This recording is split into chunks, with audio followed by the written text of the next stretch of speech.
speaker to start the next session that runs between now and lunch is Fiorella Foscarini, who completed her doctoral studies at the University of British Columbia.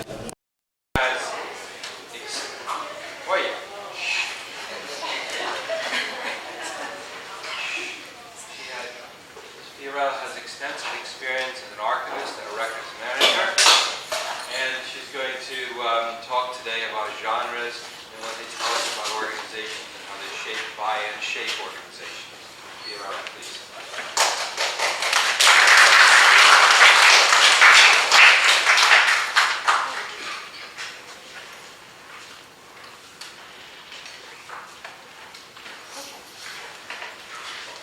So this is my fourth junior professor research day presentation. I fear it might not be the last one. So I look back at my previous presentations and I noticed that I always responded to this recurrent situation with a different genre.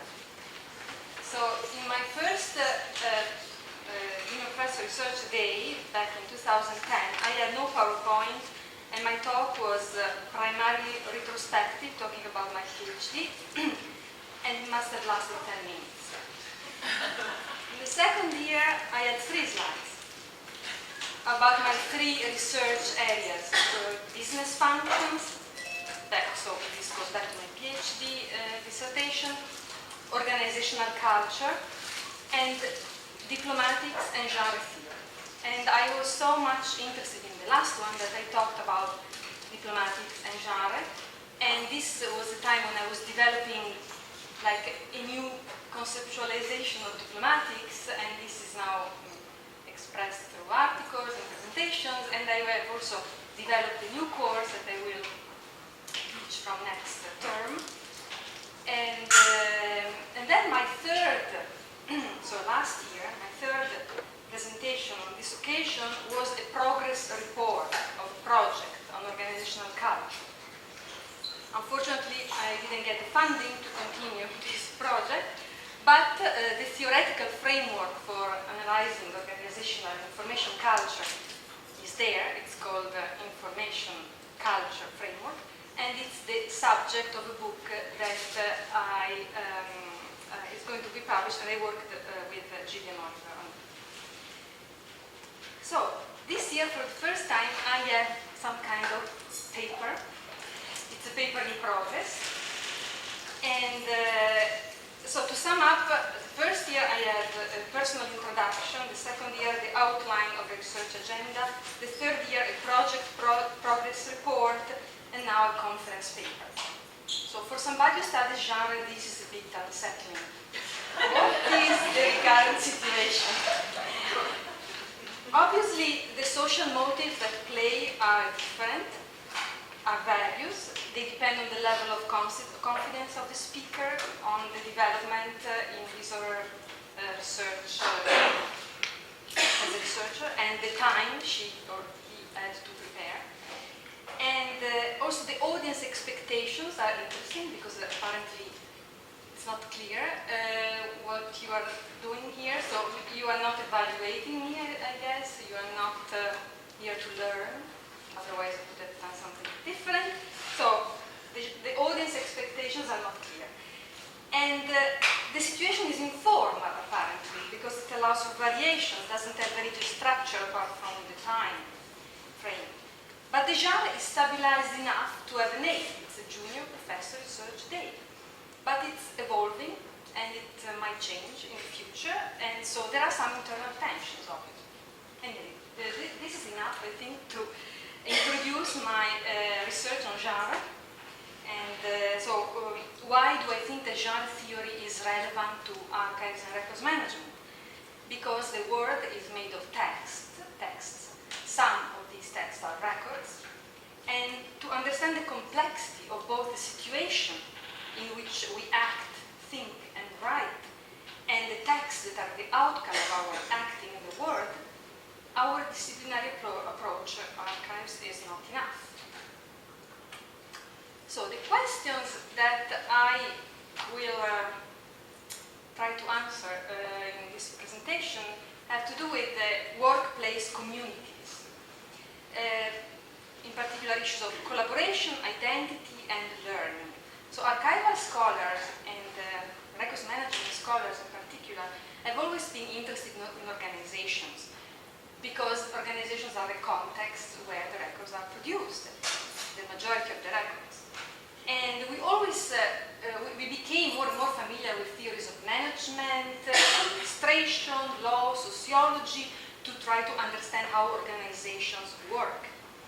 But we have always taken a kind of abstract and mechanistic approach.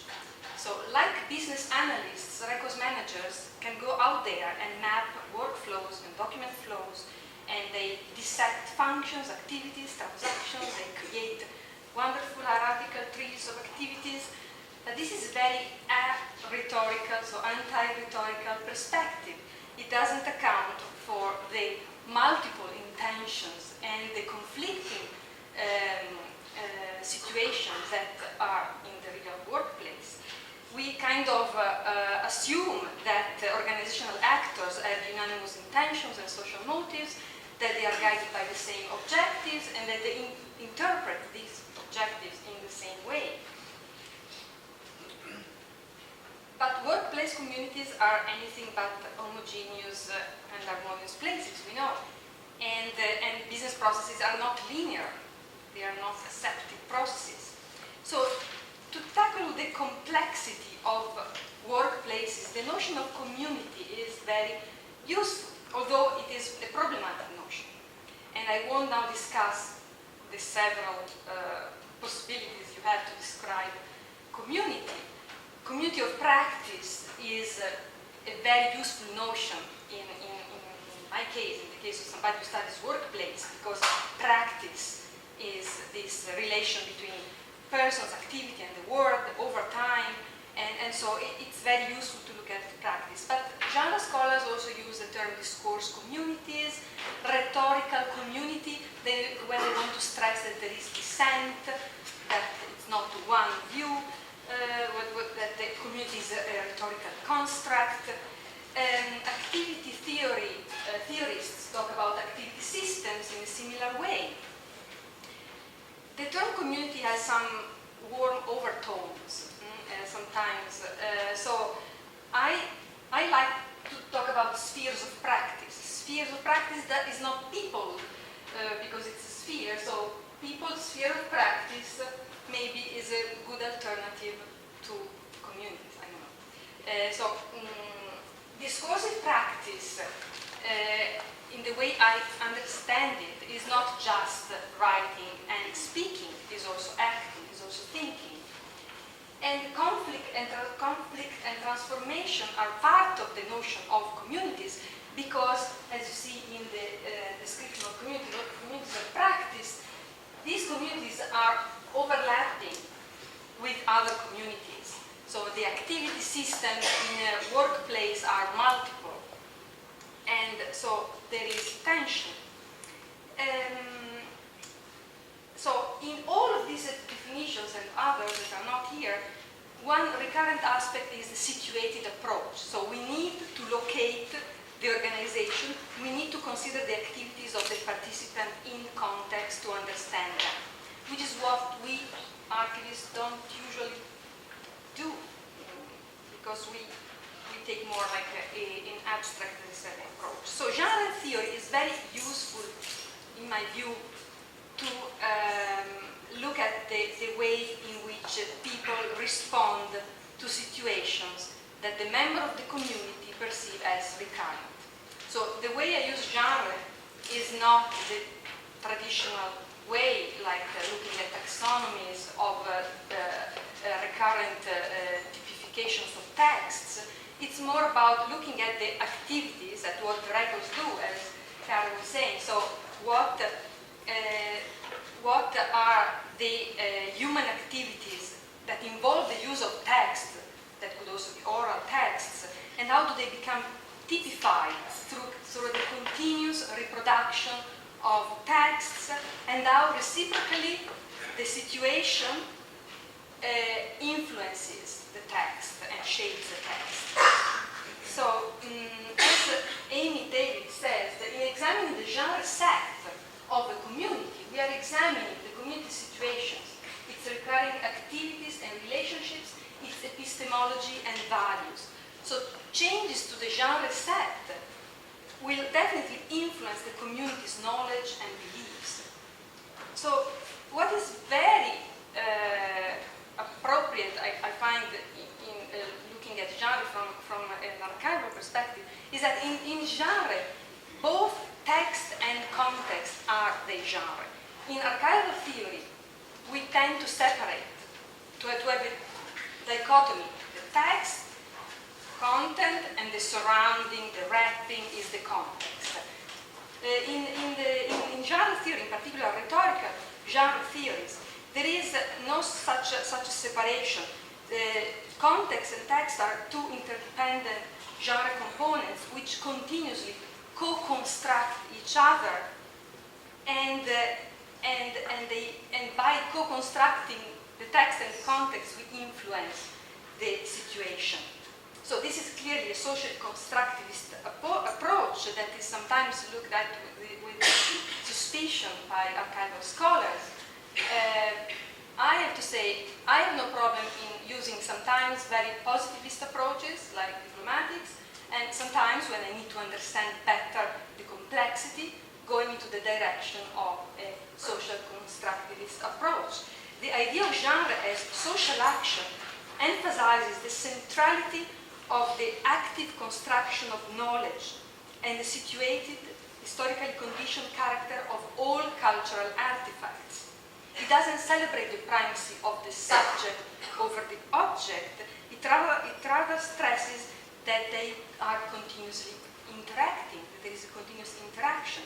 And activity theory is another way of looking at this interaction. This is the typical representation of an activity system where human agents take purposeful actions to carry out collaborative work, mediated collaborative work. So the point is that the record, the text, the genre is the mediating tool that allows human agent to act, to so the tools mediate and extend human actions. So workplace communities can be assimilated to an activity system. And by enacting physical, social, and symbolic cultural tools, including written genres, regularly scheduled meetings, electronic systems, community members both extend and mediate their discourse practices. This is very close also to our understanding of a record. The problem is that in activity systems, and not in records management, for example, the tool is always understood as tool in action. So it is never considered as an abstract entity as we do. So records in action should be the focus of our analysis rather than the abstract notion of a record.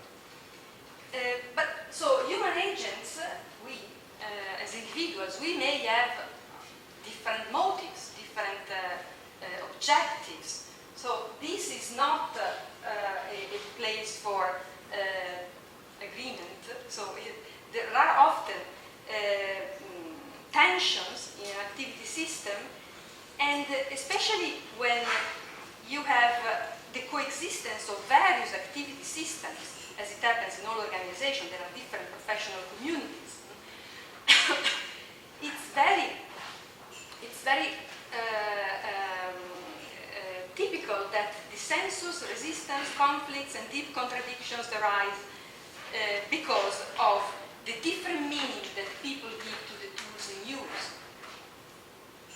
And so, especially when tools are appropriated across boundaries, things become really problematic. And in organizations, what records managers produce, like classification systems, retention schedules, are tools always used by other activity systems. So misunderstanding is the rule, and the conflict between different communities is what actually happens in organizations, because appropriations of a tool or a system across boundaries always implies knowledge transformation rather than knowledge transfer. So it is also impossible to predict or determine how a tool is going to be understood and used if we don't look at the actual situation. And each user can potentially change a tool, but some users have more power, some agents have more power in organizations because of the genre knowledge they possess. And so it's also interesting to look at power, and Russell, one genre scholar, writes that to understand power in modern social practices, one must follow the genres.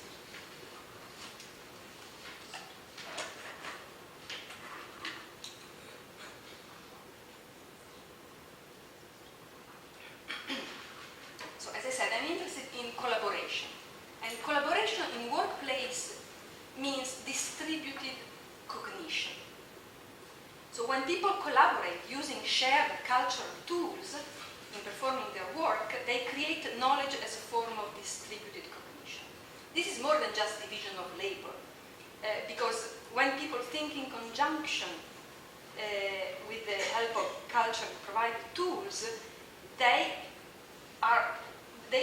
produce a much more powerful knowledge that would be possible without the tools. And so the distributed cognition is, involves dynamic, powerful, collaborative processes, but also tension and multivocality, different voices, because as I said, people have different agendas and use the tools or interpret the tools in different ways. But in any case, here there is the image of a ship, because Hutchins in 1993 used the metaphor of the management of the navigation of a ship to describe distributed cognition. Many participants with different tasks, all focused on one goal, they work in tandem with one or two people at the helm who take the final responsibility for decisions. So all kinds of important judgments are made at the bottom of the ladder, of the hierarchy, and so the people on the top depends on the bottom, but also the people at the bottom depends on the top because they cannot take final decisions. So there is overlap of knowledge in a distributed cognition situation, and also reciprocity, so there is a relationship of mutual need. This is very different from what happens in a classroom. You cannot talk about distributed cognition in a classroom, it's rather socially shared knowledge.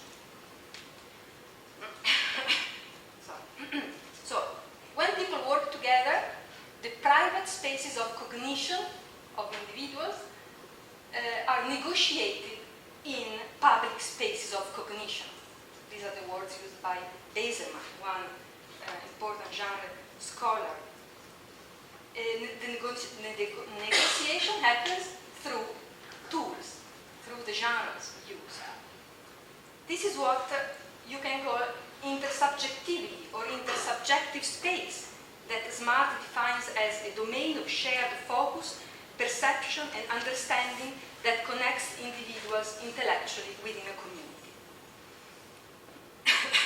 So, intersubjectivity is crucial for collaborative knowledge building and also for the creation of the collective identity, which is not a static idea.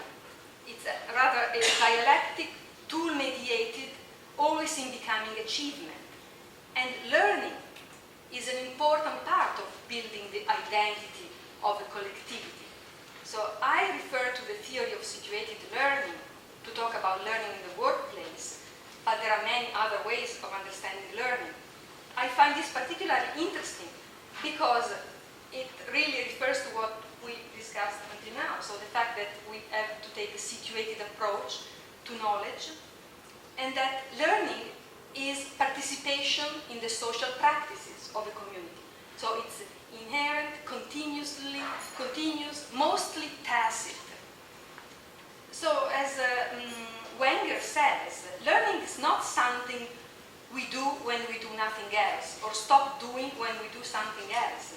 it is rather an integral part of our everyday lives. It is part of our participation in our communities. So learning is best viewed as participation in the social world.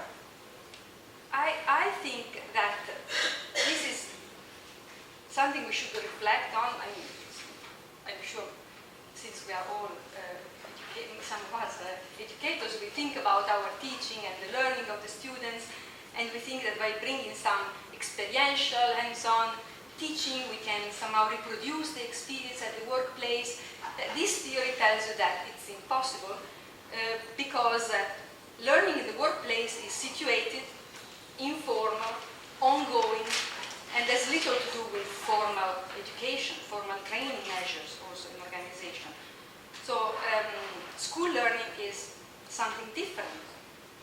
And in particular, what I am interested in when I look at learning is that when change happens, when something new, like a new tool, a new genre is implemented, or novices join an organization that to learn the genre of the play. So what happens, according to Leib and Wenger, is a process of legitimate peripheral participation, which means that participants from outsiders become more and more integral part of the organization, full participants in the organization, through the continuous interaction, through the continuous use of the tools.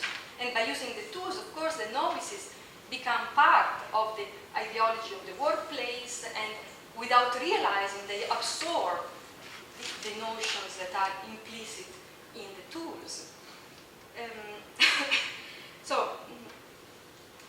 But there is no guarantee that repeated uses of the same tool will always conform to the institutionalized way of using the tool, because as we have seen, activity systems overlap, the community of practices have different objectives and social motives, and so this notion of learning also involves the continuous change of the activity system and the transformation. And sorry, it's also a transformation of identity, obviously. So there are discontinuities in organizations. And so, as I said before, collective identity is an ongoing achievement, is subject to change, but it's also reinscribed in us every time we use the tools. So learning to do in organizations is often learning to be, but both have to be intended in a dynamic way as a situated process that occur within everyday social interactions. So one place, or better, one activity where all these ideas, genre, activity theory, distributed cognition, situated learning, the tension between the discourses of competing communities come together is writing. Writing is a very complex activity. It's always contextualized. These are attributes that refer to the social motives or the rhetorical purposes that the genre scholars have identified as characteristic of writing in the workplace. And they say that writing in the workplace is much more complex than writing in academia because there are multiple and contradictory goals in writing. You have to keep in mind that you might have several audiences, not only your teacher, your instructor reading your paper, and there is always a collaborative, the collaborative idea. So the solo writer basically doesn't exist in organizations, and plagiarizing is normal. It's not called plagiarizing in organization. It's just what you do to produce work. You copy, paste, and reuse, and nobody complains, of course. So what I want just to focus on, without really entering into the other areas, is the collaborative writing thing, because in archives and records management, we are very much author-centered. We look at the author as the authority. So we look at acts of authorships, and we tend to try all we can to identify the author, the single author. And it's important for us to talk about the authorial intention. We somehow don't recognize this collaborative aspect that involves, as I said before, differences in motives, perspectives, so tension and multivocality. But there is also another aspect that Anne Bufford, one composition studies scholar, says is that there are also psychological adjustments that need to be taken into consideration when we talk about collaborative writing. Because, she says, the process of collaborative writing leads writers to feel less ownership of texts and less immediacy in terms of the rhetorical situation. The presentation that preceded mine also touched on these issues of losing control over the texts of workplace writers. And so, writers in the workplace tend to experience situations of non-involvement with the byproducts of their activities, the records, and with the work in general, probably. And this is a very interesting aspect, I find, because when we look at the engagement of people in personal information management situations, or engagement with personal records, like Facebook or Flickr, you see a lot of metadata there that you don't see in the electronic systems that people use at work, because there is less engagement. So this is something I would like to study more in depth. So what this non-involvement implies in terms of the records that are created. So also this weakened sense of authorship may also affect the writer's ability to imagine the audience. So the workplace writing is less effective than the personal writing. So I think that these are interesting topics for archivists and records managers. So my final sentence wants to summarize what I have said so far. So genres are the intellectual scaffolds on which community-based knowledge is constructed. By drawing on genre theory, activity theory, and other conceptual framework, I have tried to deconstruct these intellectual scaffolds with the purpose of bringing to light the mechanisms through which meaning is made and negotiated, transmitted and transformed during the tool-mediated interactions taking place in workplace communities. The highly collaborative, rhetorical, and dialectic nature of writing, thinking, and acting in the workplace is not always recognized by archivists and records managers. I believe that we need to venture more in these unstable and complex and contested areas, and try also to appropriate new theoretical and methodological tools like the tools I showed here. So I think I've done some theoretical work. I just need funding to do the empirical study, because, as I said, I have to look at the situated approach. So I have to be situated to see the records in action and not just in my imagination. And so, thank you.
And by using the tools that are available, they start taking part in these processes, and so they absorb somehow the ideology and rhetorical views of the workplace.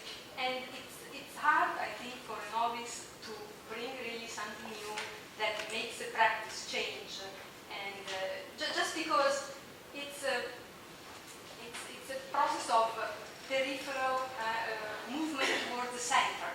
So the novice is outside and has to move to become a full participant. And so by and by, he or she is acquiring the tools without realizing that maybe he or she is losing some of the new ideas. So it's very hard to capitalize on the innovation that the novice can bring because of this heavy structure that already exists. Is that institutionally healthy? I mean, like I appreciate both the strength that comes with your stable center, but also earlier. Genre, the concept of genre Not changing. is very conservative somehow, right? So genre tends towards institutionalization. But because it also acknowledges the different views and the different social motives, change is always possible. So the genre could be really modified by a powerful, innovative person that really could give a new direction to the organization. But this is rare. So yeah, there is a study by Weserman on Edison that shows how also the scientists with the brightest idea had difficulties changing the structure. Okay, so Lynn Howard. Thank you. This is really interesting. And I do hope you get funding. Otherwise, we'll have to pass on that. I was thinking about the communities of practice and some of your motions for communities of practice and the fact that they are so fluid. And this idea that you just said about genre conservative moving more to the center. And I thought actually your work could be very exciting in the sense that you are thinking of staying with that communities of practice as a kind of a framework that is the communities of practice will come in and out, new communities may spring out of an existing one, communities of practice may disappear and so on. So it seems to me that you are doing something that is fundamentally put into the positive, expanding the potential for and notions of genre theory. I wonder if you have any thoughts about that. Yeah, I would like to explore the notion of community of practice in particular much more than what I have done so far, because I really think that it really overcomes some of the limitations of other perspectives that didn't recognize that the practice, the tool in use, is what changes the community. So looking at records as tools in use, I think it's something new, and that I'm interested in exploring and I'm a novice somehow in this area. So As a quick follow-up to that, I'm thinking about the extent to which a community of practice could influence the genre, but then in turn, a genre influencing a community of practice. Yeah, There's a reciprocal. yeah, this is the basic idea of genre as text and context, and that they mutually shape each other.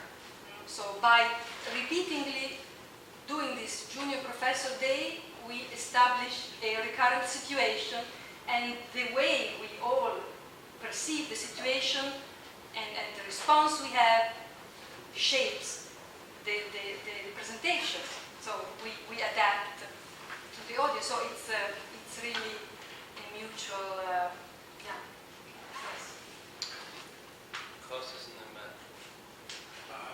Fiorella, that was fascinating, really. I think it's a really great conceptualization for the issue of genre. And so you really sort of go in the direction of trying to span distance between the organizational and individual aspects of genre use and genre adoption. I was wondering now that there are contexts, for instance, when we have disruptive change in an organization, things change rapidly, or in a context where the dialogue is about cultural representation, such as, for instance, in the museum setting. But you have some kind of tug of war for the establishment of new genres and new conventions. It's like new ideolects, shaping themselves. And I was wondering if what ideas you might have in how to approach this aspect of genre emergence, and how genres fight against each other, and can sort of beat each other in a process that is collective, as you say, collaborative, but at the same time competitive. I think that I would like to do more research in the area of genre knowledge and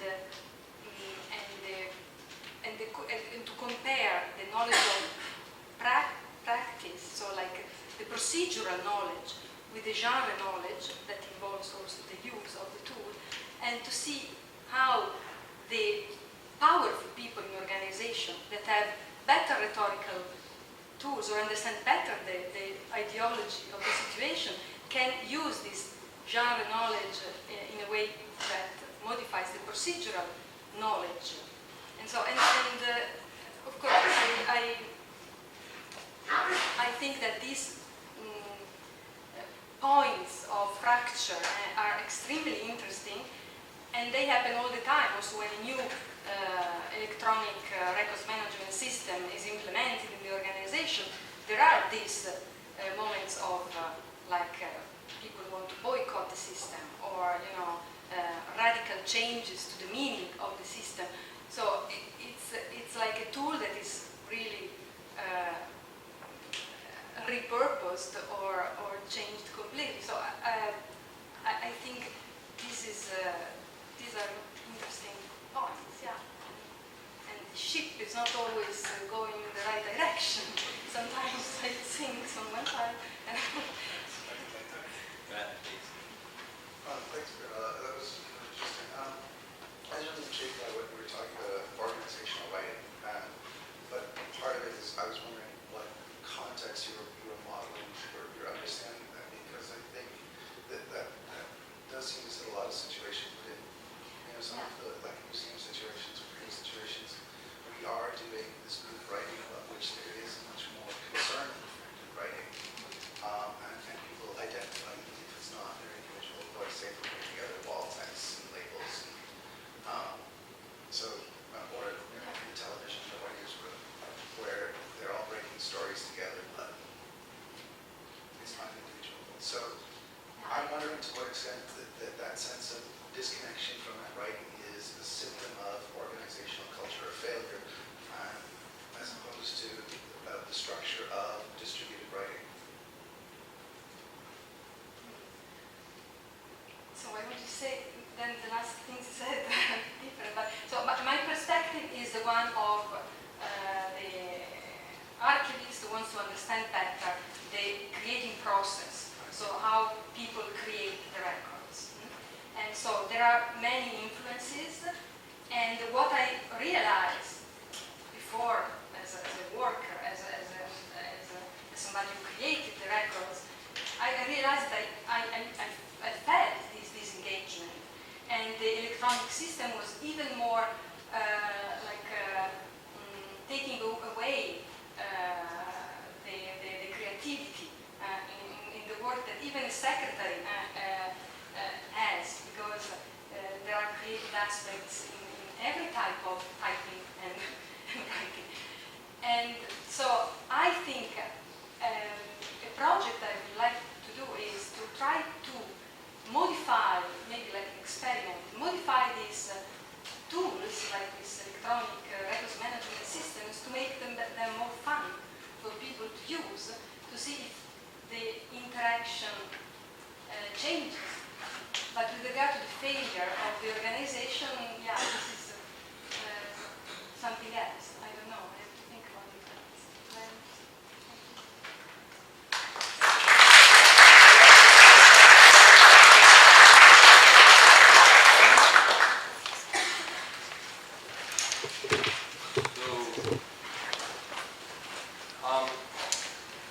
If there's no objection from trustees, I'm actually going to ask if he wouldn't mind giving his talk after lunch. Because we're just about at the point where we're so far behind that by the time Jamie Banks finishes, we will be at lunchtime. Is that right? Yeah, no, I timed to be here for Jerry's, but I have a physio appointment that I have to go to, so I have to leave around 11 o'clock. That's all, that's the time. Are there any objections? Is that all right? So we'll probably have to extend the afternoon just a little bit, so sorry about that. But, here we go. So Jamie Banks completed her PhD last year at Colorado State University, and she's taken up an appointment at CCIT at UTM, and a graduate appointment here at the faculty. She's going to talk about object relation mapping as a tool for understanding the multidimensional selves that emerge in virtual environments. And she's combined a whole range of other methods from grounded theory through active network theory underneath this conceptual framework.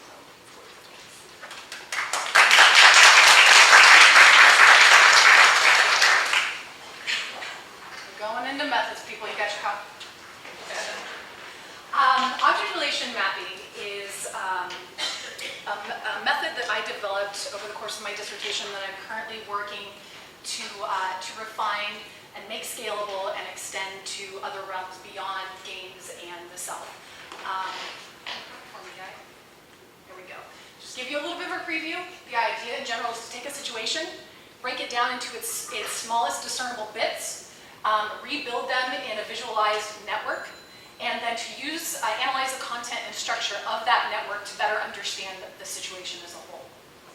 Just to give you an idea of where this sits, I have three main lines of research: social interaction in virtual worlds and digital games, identity in new and emerging media, and human technology relationships, in particular player-avatar relationships in online games. And this kind of sits at the center of all of that, as you'll see here in just a little bit. So to give you a little bit of a history about how this method was born, I started out my project on player-avatar relationships, asking questions about how particular types of relationships would give rise to a particular sense of self in and around the game. And what I was finding in the very early stages is that although in the field of identity studies we sort of broadly, not everyone, but broadly accept these ideas about multiplicities of the self, but we don't study it that way. We study it like this. We ask an embodied person, and by that way I mean distributed, fluid, signified, rather than being singular and enduring and embodied. But we still tend to ask an embodied person about their embodied experiences and through their embodied talk, and then still analyze them as embodied. So again, in the early stages, I went through and I tried to determine what would a good model of self look like in terms of studying their multiplicities. It would have to accommodate the multimodal self. It is made up of a bunch of different kinds of things. The multispatial self. It exists across physical spaces, digital spaces, and non-placed spaces like cultures or discourses. And then the multiple self is multiplex. That is, all of these different things exist in complex relationships with one another. And moreover, all of these multiplicities can be subjectively experienced. So these were kind of my criteria in developing a model for the examination of the postmodern self and a method for examining it. And actor network theory kind of framed this very nicely. If you're not familiar, the basic tenets are that everything in the world is made up of objects. All things are objects, whether they're human or non-human, material or immaterial. And all objects have agency. And this is a functional agency, a type of mattering in the world rather than a moral agency. All of these objects exist in complex webs of relations with one another, and meaning emerges out of the way that any two given objects relate to one another. So that's kind of the theoretical framework going forward. So from this foundation, I developed a network model of self. Excuse me. And this is more a sociology of the self rather than kind of a psychology of the self. What's going on in here is how is the self distributed across spaces, and actually how do various objects give rise to a particular self and a sense of that self. This is a little bit of a Basic unit, object relations. We have two objects and they relate to one another. In any given situation, there is a multitude of objects and a multitude of relationships with one another. This is kind of a gaming scenario here. Sometimes things cluster together in those situational networks, and sometimes those clusters or communities represent dimensions of identity. I call these personas. Sometimes personas share objects. For example, on the left we might have like a girl gamer persona, and on the right a student persona. Both personas share the object of a computer, and so they are linked through that object. And when personas network together, they give rise to a self. It is a network of networks. And identity is a subjective experience of those networks, either at the persona level, where they would identify as a particular discrete identity, or of the entire network over an enduring period, over a lifetime. And you can see that how this kind of accommodates actually both viewpoints on the self, that it is singular and enduring. It's actually, that's how we experience it. We don't experience ourselves as a network. We are in a body, which is in a room, which is in a city in the world. And that's kind of how they tend to tell stories. However, there are all of these objects at play, and the network emerges over time. Objects move into the network and out of the network. Some personas become obsolete, but the experience of the entire network over time is what gives rise to a sense of self, kind of a whole self-identity. And how the heck do we access that?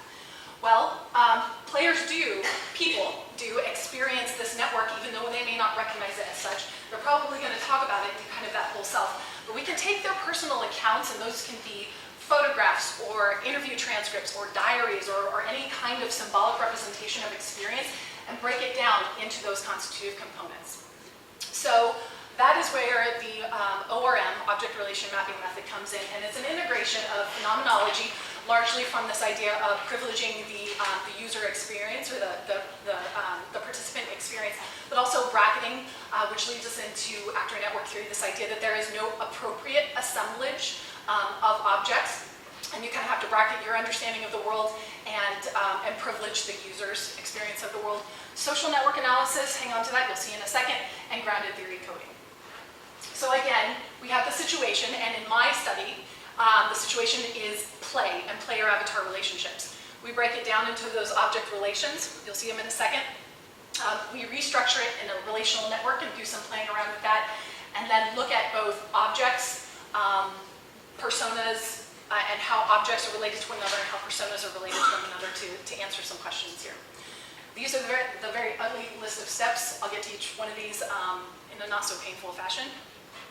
The study that I'm going to pull examples from here was a 2-year study of player-avatar relationships in World of Warcraft. There were 29 players, and my questions specifically were around how do particular self-assemblages emerge in relation to particular types of player-avatar relationships, and how do social and technological objects with different types of agencies play a role in those personas and in the play experience broadly. So what I'm working with here was about 1,500 pages worth of transcripts, and you'll see how I dealt with that data in a second. Data collection, I'm only going to touch on briefly. The important thing here is that while in my study I focus specifically on interview transcripts, a whole range of data can be accommodated here, and that's part of what I'm working to develop right now. And the idea is that personal accounts of subjective experiences can be taken as traces of object relations as they're experienced by the player. That's kind of the key point to take on here. So the first stage, and analysis really does start in data collection, kind of in the grounded theory sense. You're documenting emerging patterns, that sort of thing. In the data restructuring stage, there are 3 main steps, and this is where it gets exciting. Object relation cataloging. This is where we're taking the situation and breaking it down into its tiny little bits. This is a phrase from one of my participants, Cleve. And Loctronic, Clevetron, Altron. That comes from my old Xbox Live name that I played Halo on. It was Clevetron, because Trons, that's what we called weed. And basically what happens in this step is you're taking each individual object that you can identify in each phrase and working to understand how it is semantically related to other objects in the player's language. Loctronic, Clevetron, Altron, those things are related in 2 ways. By proximity within a particular sentence, and also kind of phonetically. They have that naming convention in common. So those three are all related here. So when you find two things that are related, you count them as an object pair. The output of this step is a catalog of paired objects.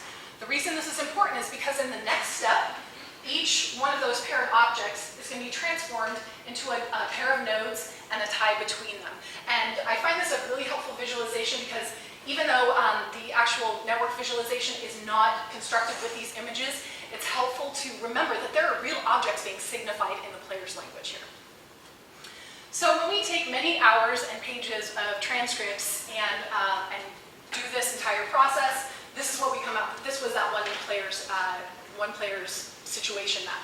So this is the map, the visualization of all object relations in his personal accounts of play. What the hell